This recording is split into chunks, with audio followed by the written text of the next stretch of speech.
Hey, back at it.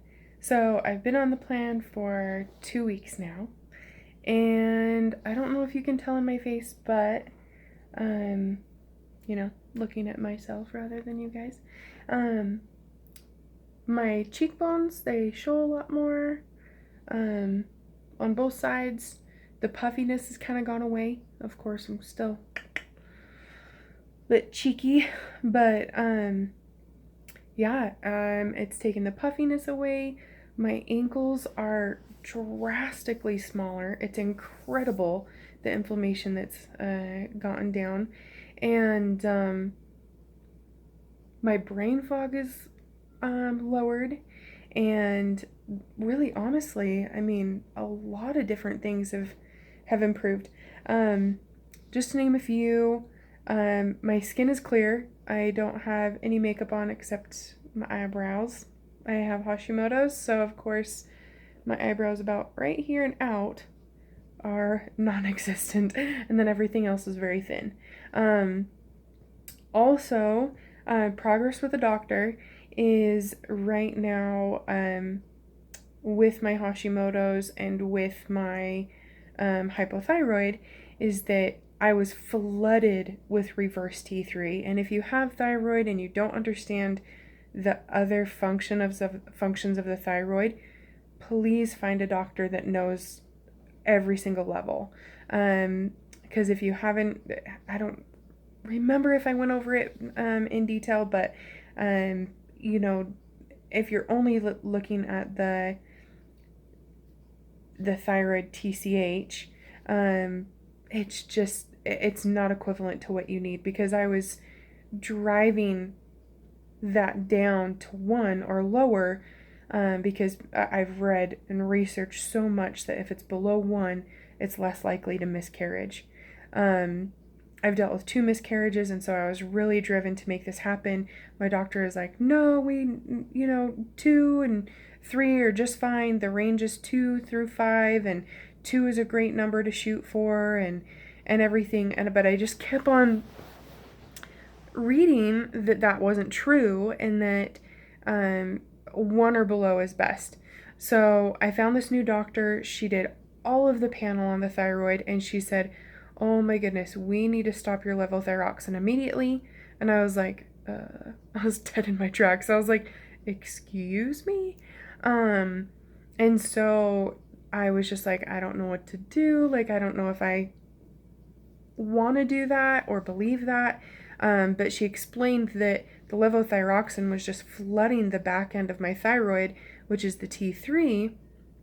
And with that T3, it was just making all my symptoms prominent. So she put me on T3, direct T3, so then I would have that in my system because I wasn't getting any. So when it's flooded, that means that you're not getting a substantial amount of T3 because the T4 isn't being transferred into the other regions of the thyroid.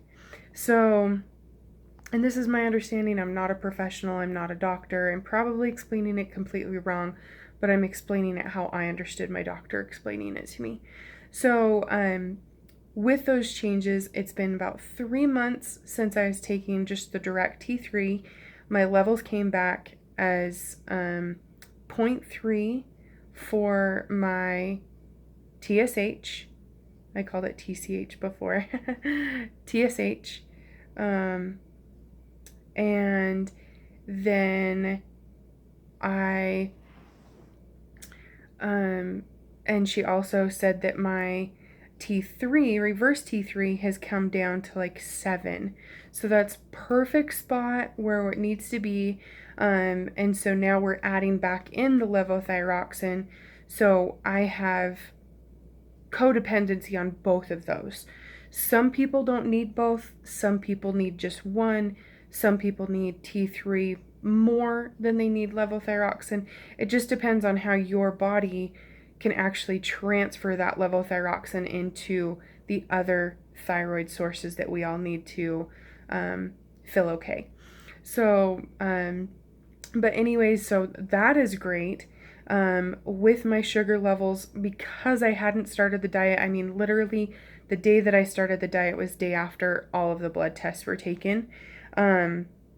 With that blood test, it's going to be a great before representation because I started the next day. And so at the end of September, I'm going to get another blood draw of all of my sugar levels. This last time, my A1C was 5.6. Before going paleo, it was 5.7. So right on that pre-diabetic line right there. So hopefully going completely sugar-free, except sucralose or stevia, in my protein shakes, or if I add it into something, then there we go. I would think that would help a ton. Also being grain-free, also the inflammation going down naturally because I am not on dairy or gluten or, I'm on pretty minimal soy. The protein shake that I have is soy lecithin, and she explained that it is so processed that it's really not a soy.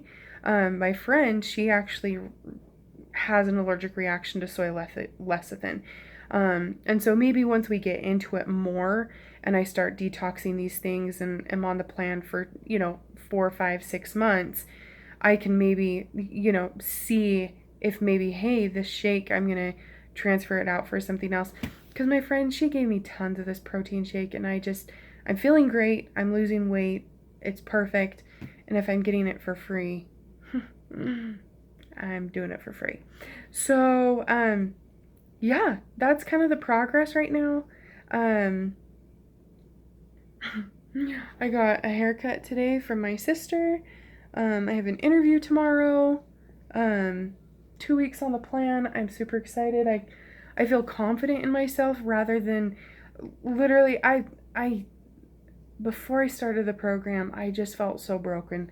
Just even 2 weeks ago.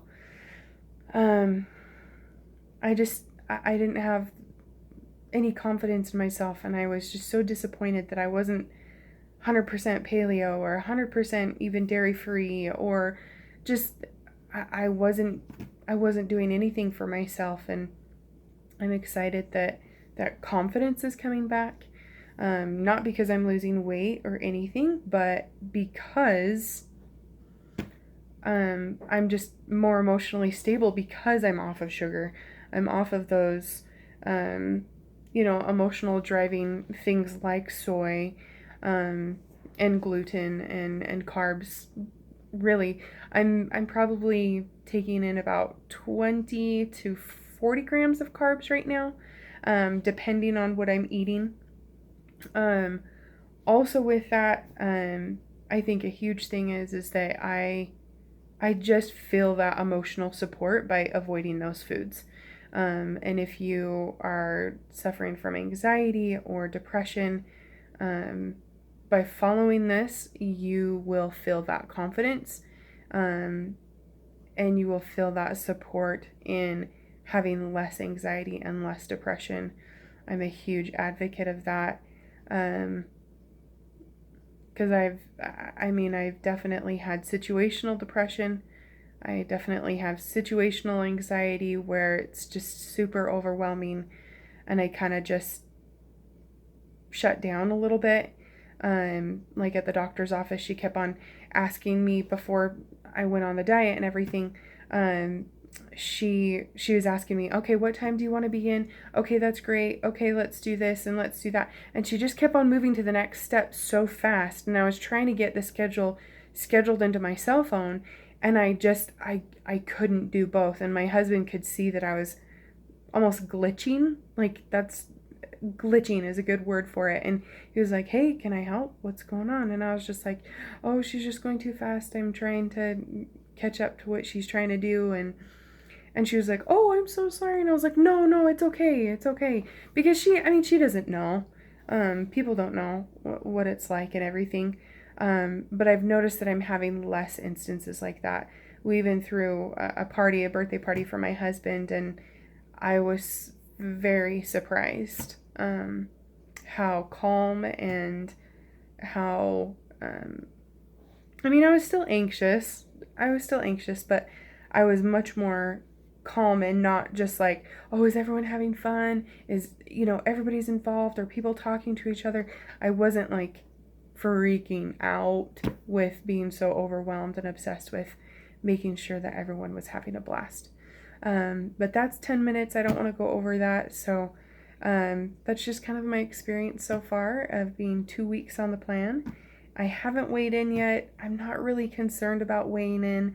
I don't really want to drive the course on just weigh-ins, because I want the driving force to be healthy, to make smart choices, and to drive the course of, hey, this is for fertility, this is for, not being diabetic, this is for my future babies' lives, to have the healthiest start that they can have.